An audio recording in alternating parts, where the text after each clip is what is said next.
कल रात में जब बारिश हुई तो दिल्ली वालों को अपने ऑफिस पहुंचने में, शाजिया जी ध्यान से सुनिएगा, दिल्ली वालों को अपने ऑफिस से घर पहुंचने में 3 घंटे का समय लगा। आम आदमी पार्टी के तस्वीरें देखिए, गाड़ियां रेंग भी नहीं रही हैं, पूरी तरह से थमी हुई नजर आ रही है और सड़कों पर पानी इतना भरा हुआ है, उनके बीच से अगर गाड़ियां ले गए तो उनका बीच में खराब होना तय है। और दूसरी तस्वीर देखिए, एरियल तस्वीर, बड़ी ही मनोहारी तस्वीर है प्रत्युष। वो तस्वीर हम दिखा रहे हैं जिसमें फिरोज शाह कोटला का जो इलाका है एरियल व्यू में नजर आ रहा है। बीच में पेड़ हैं, दोनों तरफ जो है पानी भरा हुआ है और गाड़ियां बीच में बिल्कुल छोटी छोटी सी नजर आ रही हैं और बसेस भी जो है एकदम सड़क के कोने से निकल रही हैं, क्योंकि वहां जो पानी भरा हुआ है वो सिस्टम का गंदा पानी है और वो जो पानी है वो गाड़ियों को खराब नहीं कर सकता, पूरी तरह से ड्रेनेज सिस्टम को ध्वस्त कर दिया है। और इन सवालों के जवाब हमारे जनप्रतिनिधियों के पास नहीं है प्रत्युष। और बिल्कुल, और लोगों का गुस्सा और आक्रोशित होना बहुत जायज है, क्योंकि झेलना उनको पड़ता है, भोग वो रहे हैं। मैं ईशान त्यागी जी, मैं आपके पास आ रहा हूं। भाई, जनता रोड टैक्स क्यों पे करती है? सड़क पर गाड़ी चले, पार्किंग में गाड़ी लगे। रोड टैक्स इसलिए पे नहीं करती कि गाड़ियां तैरे और गाड़ियां खराब हो जाए। सड़कों का इस्तेमाल हम 12 महीना करें, हर दिन करें, लेकिन बारिश के समय में सड़क का इस्तेमाल हम नहीं कर सकते। क्यों साहब? क्योंकि सिस्टम चोक्ड है। क्यों साहब? क्योंकि सिस्टम फेल है। ये कब तक चले रहेगा? तो हम टैक्स क्यों भरें? जनता सवाल पूछ रही है, हम टैक्स क्यों भरें? क्यों भरें हम टैक्स? प्रत्युष जी, आप भी इस दिल्ली के बाशिंदे रहे हैं, आपने इस दिल्ली को फलते फूलते हुए देखा है। क्या दिल्ली थी और क्या कॉमनवेल्थ गेम्स में जब हम डेवलपमेंट करना शुरू किया शीला जी की सरकार ने, तो दिल्ली क्या स्थिति हो गई थी? वो ग्रीनेस्ट कैपिटल कहलाई जाती थी, क्लीनेस्ट कैपिटल कहलाई जाती थी देश में। और आज उसकी स्थिति ये हो गई है कि दोनों ही पार्टियां, हमारी भारतीय जनता पार्टी और आम आदमी पार्टी, दोनों लड़ रहे हैं आपस में। आप ये देखिए, अभी ओल्ड राजेंद्र नगर के आपने सवाल पूछा था, सबसे शर्मनाक बात यह है उसमें कि एक आदमी को स्केपगोट बनाया जा रहा है और उसको फंसाया जा रहा है। भाई, उस कार ड्राइवर की क्या गलती थी, बताइए ना। वो कार ड्राइवर, आप कह रहे हैं बहुत तेज गाड़ी चला रहा था। मुझे बताए दिल्ली पुलिस और शाजिया इल्मी जी बताए, कौन सा कार ड्राइवर ये है जो सड़क पे पानी भरा हो तो वो तेज गाड़ी चला सकता है? तो देखिए, ये लीपापोती करना बंद करिए और जो एक्चुअल प्रॉब्लम है उसको एड्रेस करिए। और एड्रेस नहीं कर सकते तो कम से कम एक्सेप्ट कीजिए कि हाँ, सिस्टम में प्रॉब्लम है। और नहीं हो पा रहा है तो हमें दे दीजिए, हम करके दिखाएंगे दोबारा से। हम दिल्ली को दोबारा से वापस बेहतर बना के दिखाएंगे। आप कह रहे हैं आपको दे दीजिए दिल्ली, आप दोबारा बना के दिखाएंगे। आप तो आम आदमी पार्टी के साथ है, यानी कि फिलहाल तो एमसीडी में कहा जाए तो कांग्रेस और आम आदमी पार्टी दोनों, अगर आप उनके साथ हैं तो सवाल किससे पूछ रहे हैं आप? अरे किससे सवाल कर रहे हैं? कांग्रेस का सवाल किससे है? बीजेपी से, आम आदमी पार्टी के साथ है? प्रत्युष जी, मेरा सीधा सवाल बीजेपी से है। दिल्ली पुलिस किसके अधीन आती है, ये बताइए ना। दिल्ली पुलिस किसके अधीन आती है? दिल्ली पुलिस किसके इशारों पर काम करती है? गृह मंत्री अमित शाह जी के इशारों पे काम करती है। तो ये लीपापोती करने का काम वहां पे हो रहा है ओल्ड राजेंद्र नगर में। एक कार ड्राइवर को आपने अरेस्ट कर लिया, मुझे नहीं पता उसमें मेरी पार्टी की क्या राय है, लेकिन मेरी पर्सनल राय है और मैं रखूंगा। ठीक है, उस कार ड्राइवर को अरेस्ट नहीं करना चाहिए था। सिर्फ लीपापोती करने का काम कर रहे हैं आप उसमें सवाल पे जवाब दीजिए। देखिए, आज टू दी पॉइंट में हम दो राजधानियों की बात कर रहे हैं। आज टू दी पॉइंट में हम दो राजधानियों की बात कर रहे हैं। और दिल्ली एनसीआर की तो बात हो रही है, अब जरा उत्तर प्रदेश की राजधानी की भी बात कर लेते हैं। लखनऊ की तस्वीर देख लीजिए। लखनऊ में, एक सेकंड ईशान जी, मैं आ रहा हूं आपके पास। लखनऊ की तस्वीरें भी आप देख लीजिए। कल बारिश के बाद ये हालात हो गए कि पहली बार विधानसभा के निचले तल में पानी आ गया और मुख्यमंत्री योगी आदित्यनाथ को वहां से बाहर निकलने के लिए रास्ता बदलना पड़ा। ये भी लोग, जो विधायक जो 7-8 साल से चुनकर आ रहे हैं, वो कह रहे हैं कि ऐसी तस्वीर हमने पहले नहीं देखी। शाजिया इल्मी जी, अब ये बताइए कि यहां पर तो दिल्ली को अरविंद केजरीवाल जी लंदन पेरिस बना रहे थे, लखनऊ पेरिस बन गया। हजरतगंज में देख लीजिए, ऐशबाग में देख लीजिए, आलमबाग में देख लीजिए, क्या हालात है लखनऊ में। एक दिन की बारिश में यह हाल, अभी तो 3 दिनों का अलर्ट जारी है। शाजिया जी जी बिल्कुल, देखिए बिल्कुल, मैंने बार बार कहा है, चाहे वो भाजपा का पार्षद हो या आपका हो या विधायक किसी का भी हो, जिम्मेदारी बनती है। अगर जो लोग अपना काम कर रहे होते तो ये हालत नहीं होती। मैं खुद ही आपके साथ इत्तेफाक रख रही हूँ और मैं इत्तेफाक कर रही हूँ, मैं कह रही हूँ कि ऐसा होना चाहिए। कैसे संभव है ये हो जाना और इतनी देर तक भराव रहे कि लोगों की जान पर आ जाए। इतनी आफत मची हुई थी कल दिल्ली में, मैंने खुद देखा है। तो आप सही कह रहे हैं बिल्कुल, चाहे लखनऊ हो चाहे दिल्ली हो, लेकिन जिसकी जिम्मेदारी अगर वो नहीं लेगा, वहां पे जिम्मेदारी है सबकी। ये नहीं कि मल्टीप्लिसिटी है, कोई मल्टीप्लिसिटी नहीं है, कोई मल्टीप्लिसिटी नहीं है। हर एक इंसान का काम है, चाहे वो इंजीनियर हो, जूनियर या सीनियर या कमिश्नर या पार्षद या विधायक या सांसद इस घेरे में नहीं आते हैं, लेकिन सबकी जिनकी जिम्मेदारी है उनकी जिम्मेदारी है। ठीक है, मेरे साथ तमाम मेरे सहयोगी जुड़े हुए हैं। शिवांक हमारे साथ जुड़े हुए हैं। शिवांक कुछ तस्वीरें दिखाना चाहते हैं। शिवांक जी बिल्कुल, देखिए यहाँ से एक बार प्रत्युष हम लोग तस्वीर दिखाते हैं कि किस तरह से ये जो फिरोज शाह कोटला की सुबह से हम लोग लगातार तस्वीर दिखा रहे हैं, अभी तक जल जमाव खत्म भी नहीं हुआ है और ना ही जल का स्तर कम हुआ है। एनडीएमसी का क्षेत्र ये पूरा आता है। और एक बात और इसके अंदर गौर करनी चाहिए कि एनडीएमसी के एक्स ऑफिशियो मेंबर खुद दिल्ली के मुख्यमंत्री अरविंद केजरीवाल है। फरवरी में उनके खिलाफ एक रेजोल्यूशन दिया गया था कि उन्होंने लगातार एनडीएमसी की 3 कंटिन्यूस मीटिंग को स्किप करा था, गए नहीं थे। तो देख लीजिए इस तरह से ये हाल है यहाँ पर फिरोज शाह कोटला के पीछे की सड़क का, जहाँ पे लगातार जल जमाव है। गाड़ियाँ किनारे किनारे से जा रही हैं, लेकिन लगातार पानी का स्तर 3 से 4 फीट तक लगातार बना हुआ है। और सुबह से इस वक्त 10:24 हो चुके हैं प्रत्युष, सुबह से इसी तरह का जल जमाव है, लेकिन हम लोगों को किसी भी तरह का अभी तक ना ही कोई अधिकारी यहाँ पर दिखाई दिया और ना ही किसी भी तरह की सरकारी कार्रवाई दिखाई दी इस पानी को निकालने के लिए। तो देख लीजिए कि किस तरह से दिल्ली में सरकारी नीरस तंत्र है, जहाँ पर लोगों को जलभराव के बीचों बीच से गाड़ियाँ निकाल कर जाना पड़ रहा है। गाड़ियाँ आधी डूबी यहाँ पर हो रही है और कई बार गाड़ियाँ खराब होकर यहाँ से निकल रही हैं। तो देख लीजिए कुछ इस तरह की लगातार स्थिति है। एक और तस्वीर दिखाते हैं जरा सामने से आपको। एक बार आप ये वाली तस्वीर देखिएगा कि कई लोग इस इंतजार में भी यहाँ पर खड़े हैं कि कब यहाँ पर जल जमाव कम होगा और कब वो निकलेंगे। तो ये आप देख सकते हैं कि सामने गाड़ियाँ भी खड़ी हैं और ये आप देख सकते हैं बाइसिकल वगैरह सब कुछ खड़ी है जो लगातार इस भारद्वाज जी आपने देखा होगा, कल शाम से आपने देखा होगा, अगर आप ट्विटर देख रहे होंगे, अगर आप फेसबुक देख रहे होंगे, भरमार है लोगों की, दिल्ली वालों की। लिख रहे हैं कि साहब मैं शाम 6 बजे से निकला हुआ, रात के 11:30 बज रहे हैं, पता नहीं मैं घर पहुंच पाऊंगा कि नहीं पहुंच पाऊंगा, मुझे ऑटो नहीं मिल रहा है, मुझे कैब नहीं मिल रहा है, इतनी दिक्कत हो रही है, मैं वाटर लॉगिंग में फंसा हुआ हूं। अब ये बताइए कि क्या वाटर एग्जिट के लिए नाले में जमी गाद को साफ करने के लिए भी एलजी ने आपका हाथ पकड़ रखा है क्या? देखिए प्रत्युष जी, मैं तो कह ही रहा हूं कि जिम्मेदारी, और अगर आपने देखा होगा कल से टीवी में भी चल रहा है, हमारे राजेंद्र नगर के विधायक दुर्गेश पाठक सड़क में पानी के बीच में खड़े होकर पानी निकलवा रहे हैं, पंप से पानी निकलवा रहे हैं। ये हमारी संवेदनशीलता है। और दूसरी पहले 3 छात्रों की मौत के बाद दुर्गेश पाठक उतर करके पानी में भीगते हुए कमर तक, तस्वीर हमने भी देखी है सर, हमने भी देखी है। प्रत्युष मैं वही कह रहा हूँ सर, प्रत्युष मैं यही कमर तक डूबकर पानी में भीगकर अगर वो पहले वाटर लॉगिंग के लिए जागृत हुए होते ना सर, तो आज वो तीनों बच्चे हमारे साथ होते। Continue please. प्रत्युष मैं कह रहा हूँ कि एक तरफ आम आदमी पार्टी के विधायक पानी के बीच में खड़े होकर तो पानी निकलवा रहे हैं एमसीडी वालों के साथ मिलके, दूसरी तरफ शाजिया इल्मी कह रही सांसदों की कोई जिम्मेदारी नहीं है। अरे सांसदों को लोग वोट क्यों देते हैं? सांसदों को भी दिल्ली के लोगों ने वोट दिया और राजेंद्र नगर ने बांसुरी स्वराज को भी वोट दिया है। बांसुरी स्वराज सिर्फ ये नहीं कि अरविंद केजरीवाल को बांसुरी स्वराज की जिम्मेदारी कौन नहीं, बांसुरी जिम्मेदारी है। बांसुरी स्वराज कमिश्नर सर मिले, एलजी सर मिले, और एलजी को मैं बता दूं अभी और बांसुरी स्वराज गई भी वहां पे, सुनिए मैं सुना दूं आपको। अरे भाई लगातार आप बोल रहे हैं, मुझे बोलने का मौका दीजिए। अगर आप बोलोगे आप चुप रहिए, आप चुप रहिए। एमसीडी पार्षद की क्या जिम्मेदारी है? एमसीडी पढ़ लीजिए, आप पढ़ लीजिए, मैं पढ़ के सुनाऊं, मैं पढ़ के सुनाऊं। अब मैं आपको बोलने नहीं, बिल्कुल आप मेरे हाथ में रहिए भाई साहब, मिर्ची लगती है, बांसुरी स्वराज का नाम आता है, तुम्हारी कोई जिम्मेदारी नहीं है, सारी जिम्मेदारी अरविंद केजरीवाल के वोट को लेते दिल्ली के लोगों से, वोट कर लेते हो दिल्ली के लोगों से, दिल्ली के लोगों ने 7 सांसद दिए ना तुम्हें। इस तरह की बदतमीजी से तो मैं बात कर नहीं सकती, तो आप बोल लीजिए अपना। हमारे सांसदों की कोई जिम्मेदारी नहीं है, किस तरीके के लोग हैं? अरे तुम्हारे सांसदों को भी वोट दिया दिल्ली के लोगों ने, मैंने लखनऊ के सांसदों को भी दिया है, बांसुरी स्वराज को भी वोट दिया है। जो भी एंकर है मैं इनसे कह सकती हूँ, बोल सकती हूँ। आप इतना टाइम देंगे बोलने का, आप इतना टाइम देंगे बोलने का, वाह भाई वाह। आप एंकर है, आप रुकवा नहीं पा रहे हैं इनको, आप मुझे बोलने का मौका नहीं दे रहे हैं। क्या मैं क्रॉस टॉकिंग करूं? क्या मैं क्रॉस टॉकिंग करूं? क्या मैं क्रॉस टॉकिंग करूं? क्या मैं क्रॉस टॉकिंग करूं?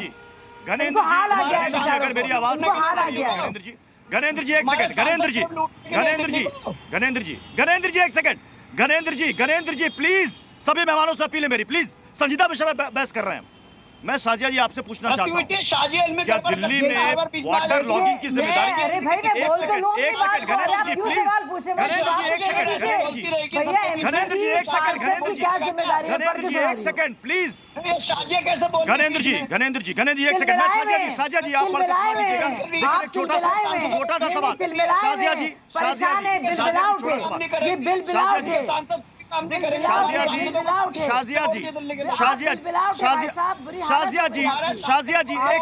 एक सेकंड मेरा सवाल शाजिया अलमी से है, मेरा सवाल शाजिया अलमी से है। आप पार्षदों की जिम्मेदारी क्या है वो पढ़ के जरूर सुना दीजिएगा, लेकिन मुझे ये बताइए, वाटर लॉगिंग अगर देश की राजधानी में हो रही है तो क्या ये सांसद की भी जिम्मेदारी नहीं है? क्या वो घर पर ये चुपचाप ये बैठ जाए कि ये मेरी जिम्मेदारी नहीं है?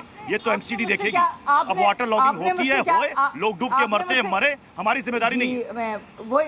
वही मैं जवाब, मैंने, आपने क्या सवाल मुझसे पूछा था कि लखनऊ में क्या सूरत हाल है, आपने पूछा था, उसके संदर्भ में मैंने जवाब दिया था। अब मैं दिल्ली के संदर्भ में पढ़ के सुना दूं एमसीडी के क्या? अरे भाई मेरे क्या लगातार इंसान इतना बिलबिला गया है, आपकी चोरी पकड़ी गई भाई साहब, आपका झूठ पकड़ा गया इसलिए बिलबिला रहे हैं। चीखिए और चिल्लाइए भाई साहब, और चिल्लाइए, दिखाइए कितने डेस्परेट हो गए आप। बोलिए और बोलिए और भागिए अपनी जिम्मेदारी से, भागते रहिए, आप भागिए, चिल्लाइए और चिल्लाइए और जोर से चिल्लाइए, और जोर से बोलिए। अरे पूरा डिबेट भंग कर दीजिए। अरे और बोलिए, वेरी गुड और बोलिए, बोलिए और चीखिए, बहुत अच्छा कर रहे हैं। निजी टीका टिप्पणी ना करें। कपिल जी है क्या हमारे साथ? कपिल श्रीवास्तव हमारे साथ हैं। अरे बांसुरी की कोई जिम्मेदारी नहीं है क्या? मुझे बोलने का कपिल जी, मैं कपिल जी, चूंकि यहाँ पर बात दिल्ली और लखनऊ दोनों की हो रही है, मैं कपिल जी आपके पास आ रहा हूँ। कपिल जी, क्या वाटर लॉगिंग को ये कह देना कि साहब बारिश तो हर साल होती है, और हर साल कमोबेश हर शहर में यही हाल होता है, लखनऊ की ऐसी हालत, इसके लिए जिम्मेदार कौन है?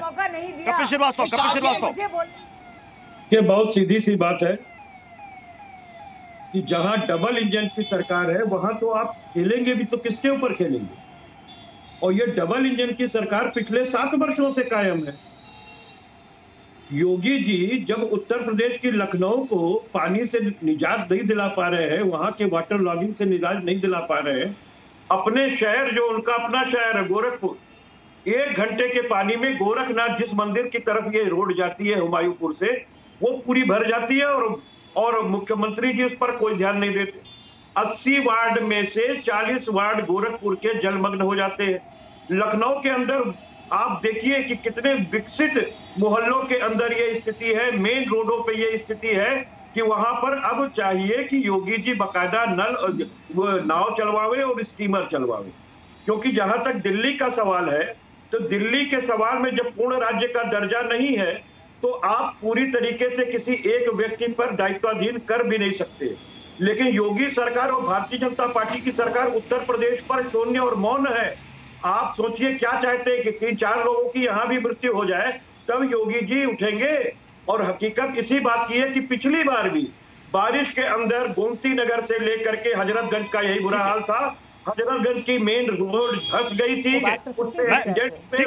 शाजिया अलमी इस पर जवाब देंगे। शाजिया अलमी देखिए, लखनऊ का मसला उठा है जिस पर आपने जवाब दिया कि आप ये मानती है कि सबकी सामूहिक जिम्मेदारी है। अरे भाई मैंने पहले भी जवाब दिया, लेकिन अगली बार जब मैं बोल रही थी तो एक शख्स जो दर्द से बिलबिला रहा था लगातार बोलता रहा, इसलिए मैं अपनी बात नहीं कह पाई। अरे भाई कैसे करेंगे, कैसे बात करेंगे बताइए? गणेंद्र जी एक सेकंड प्लीज। गणेंद्र जी एक सेकंड अपनी बारे में बोलिएगा। गणेंद्र जी अपनी बारे में बोलिएगा। नहीं गणेंद्र जी बिल्कुल नहीं, अपनी बारे में बोलिएगा। अभी सवाल शाजिया अलमी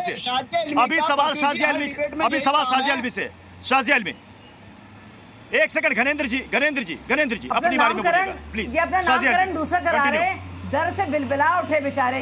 इनकी चोरी पकड़ी गई है, इसलिए परेशान हाल है। और दुर्गेश पाठक के खिलाफ भी सीबीआई की चार्जशीट हो गई है, इसलिए तकलीफ ज़्यादा हो रही होगी भाई साहब। लेकिन जहाँ तक बात है, एमसीडी पार्षद इसीलिए चुना जाता है क्योंकि जल भराव का और जल निकास का काम, ड्रेनेज और डीसिल्टिंग का काम पूरी तरह से एमसीडी पार्षद पर है। तो भाजपा के भी जो पार्षद हैं लखनऊ में और जो यहाँ के भी हैं, आप या के, उनकी जिम्मेदारी बनती है, वो नहीं भाग सकते इससे। और अगर उन्होंने अधिकारियों को पहले नहीं पकड़ा तो अब अधिकारियों की बात करने की कोई फायदा नहीं है। मैं इस बात को पहले से कह रही हूँ, मैं भागती नहीं हूँ जिम्मेदारी से। भगौड़े लोग आप हैं, शाजिया इल्मी, लखनऊ पर जो सवाल समाजवादी पार्टी पूछ रही है उसका भी जवाब दे दीजिएगा। लखनऊ में शिवपाल यादव ने कहा कि इस वक्त यूपी में सबसे ज्यादा बजट की आवश्यकता विधानसभा को है। मैंने अभी भी लखनऊ का ही जवाब दिया आपको। मैंने लगातार 3 बार लखनऊ का ही जवाब दिया। अरे भाई, मैंने अभी भी भाजपा पार्षद की बात की, मैंने अभी भी समाजवादी भाजपा पार्षद की बात की, मैंने जो भी पार्षद है सबकी बात की मैंने। सबने सुना है बड़े क्लियरली, सबने बड़े क्लियरली सुना है, सबने बहुत सुना है। आप लोग शायद नहीं सुन पाए। मैंने 3 बार कहा है, 3 बार, बल्कि चौथी बार कह रही हूँ कि जो जिम्मेदारी है भाग नहीं सकते। आप दुनिया भर की बातें नहीं कर सकते कि एलजी की जिम्मेदारी है, एमसीडी की जिम्मेदारी। पार्षद का जो काम है वो पार्षद को करना पड़ेगा। अरे भाई, रोड मैप है, ये बताइए पिछले 4 वर्षों से 7 वर्षों से डबल इंजन की सरकार चल रही है। यहाँ आप किसी और के ऊपर कंधों पे दायित्व नहीं दे सकती है। यहाँ टोटल दिल्ली में भी तो चल रही है, तो दिल्ली में भी चल रही डबल इंजन की सरकार। एमसीडी और पूरा स्टेट दिल्ली के अधीन तो है, दिल्ली सरकार के अधीन तो है। नहीं तो आम आदमी पार्टी के तहत तो आता है सारा कुछ। जहाँ पे भी डबल इंजन की सरकार चल रही है, इस पर नहीं बोलेंगे, बात को भागेंगे और लखनऊ की बात करेंगे। जबकि आप जानते हैं दिल्ली की हालत कहीं ज्यादा खराब है, आप जानते हैं दिल्ली की हालत कहीं ज्यादा खराब है, लेकिन बात दिल्ली की करेंगे। लखनऊ की बात जानबूझ के नहीं कर रहे, लखनऊ की बात करेंगे, दिल्ली की बात से भागेंगे क्योंकि डर लगता है, डर लगता है। कैसे कहते हैं आम आदमी पार्टी के बारे में, वो तो आपके साथी हैं। आप तो स्वाति मालीवाल का जब मामला था तो अखिलेश जी बचा रहे थे। स्वाति मालीवाल के पिटने के मामले पर भी अखिलेश जी बचा रहे थे केजरीवाल जी को। ये तो देखिए आप, केजरीवाल जी को बचा रहे थे अखिलेश जी जब स्वाति मालीवाल जी को पीटा गया था उनके घर में। ये तो असलियत है इनकी। ईशान त्यागी, जरा एक बात बताइएगा, इससे पहले भी ऐसा नहीं है कि एमसीडी में एक पार्टी की सरकार है और दिल्ली में किसी और पार्टी की सरकार है, इससे पहले कांग्रेस भी थी। अब ये बताइए कि क्या नाले की गाद साफ करने के लिए भी एलजी से परमिशन लेना पड़ता है क्या? टेक्निकली मुझे जवाब दीजिएगा। क्या सर्वे करने के लिए एमसीडी के अधिकारियों को कि जो एनओसी दी गई है उसके लिए भी एलजी से लिखित परमिशन लेना पड़ता है क्या? तब वो जाएंगे देखने के लिए। क्या हर एक कदम पर एलजी ने हाथ बांध रखा है क्या? प्रत्युष जी, अभी तक जितनी सरकार चली है आम आदमी पार्टी की दिल्ली में, इसमें कोई दो राय नहीं है कि एलजी का बहुत ज्यादा हस्तक्षेप रहा है और हर चीज में रहा है। चाहे वो ट्रांसफर पोस्टिंग हो, चाहे वो अन्य मामले हो, एलजी का हस्तक्षेप रहा है। और एलजी का हस्तक्षेप एलजी खुद से नहीं कर रहे हैं। एलजी किसके मोहरे हैं? भारतीय जनता पार्टी के मोहरे हैं। तो भारतीय जनता पार्टी जो चाहती है कि दिल्ली में वो अपनी उसकी 7 की 7 सीट चुका गई, वो दिल्ली में सरकार बनना चाहती है, लेकिन वो इसीलिए हस्तक्षेप कर रही है बार बार दिल्ली में, वो इसीलिए मिस गवर्नेंस पैदा कर रही है दिल्ली में, जिससे दिल्ली के लोग मैंने स्पेसिफिक सवाल पूछा था नाले की। सर, नाले की साफ सफाई के लिए कौन रोका है? आपने बड़ा संवेदनशील सवाल पूछा था शाजिया इल्मी जी से, लेकिन उनका असंवेदनशील जवाब था उस पे। मैं आपको बताता हूँ कैसे। आप ये देखिए, अरे मैंने बहुत साफ जवाब दिया है, आप सब लोग से ज्यादा। मैं उधर उधर नहीं करती हूँ, सुन लीजिए आप। मैंने कहा जिसकी जिम्मेदारी है और पार्षद की जिम्मेदारी है, चाहे वो भाजपा से हो या फिर आप से हो या फिर समाजवादी पार्टी से हो या फिर कांग्रेस से हो, सुन लीजिए आप। और आप लोग जो रोप पीट रहे थे ना वायनाड के बारे में, जो रोप पीट गए थे, सुनो आपने कितना झूठ बोला है कि वायनाड में क्या हुआ। बाकायदा रेड अलार्म था और ऑरेंज अलार्म था, लेकिन उसके बावजूद कुछ नहीं किया आप लोगों ने। इमरजेंसी मेजर्स केरला में गायब थे, केरल में गायब थे, देखा हम लोगों ने क्या हुआ। शुरू हो गया और यही लोग सालों से झेलते आ रहे हैं। अगर ये हाल देश की राजधानी का है, अगर ये हाल देश के सबसे बड़े सूबे की राजधानी का है, तो ये सामूहिक जिम्मेदारी है और इस सामूहिक जिम्मेदारी से कोई नहीं भाग सकता। सच्चाई यही है। जनता का काम है वो तो सवाल पूछते रहेगी, क्योंकि उसकी गाड़ी कमाई टैक्स के रूप में जाती है और चाहती है अगर हम टैक्स पे कर रहे हैं तो सुविधा भी हमें मिलनी चाहिए। बहुत बहुत शुक्रिया आप सभी मेहमानों का हमारे साथ टू द पॉइंट पे जुड़ने के लिए।